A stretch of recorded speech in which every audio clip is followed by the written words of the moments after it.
BNP তাদের শাসনামলে যুদ্ধাপরাধী ও রাজাকার আল বদরদের সাথে নিয়ে পাকিস্তানের দালাল হয়ে বাংলাদেশের জনগণকে শোষণ ও অত্যাচার করেছে বলে মন্তব্য করেছেন আইন, বিচার ও সংসদ বিষয়মন্ত্রী আনিসুল হক।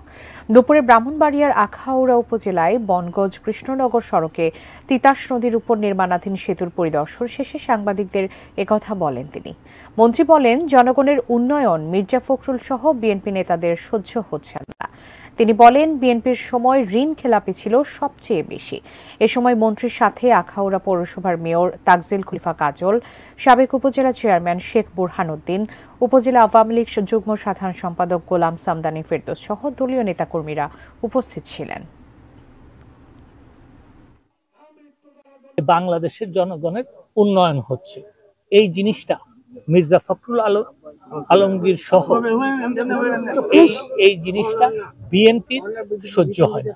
তারা যদি হিসাব দেখেন তাহলে দেখবেন যে এই ঋণ খেলাপির তালিকা বিএনপির সময় সবচেয়ে বেশি ছিল।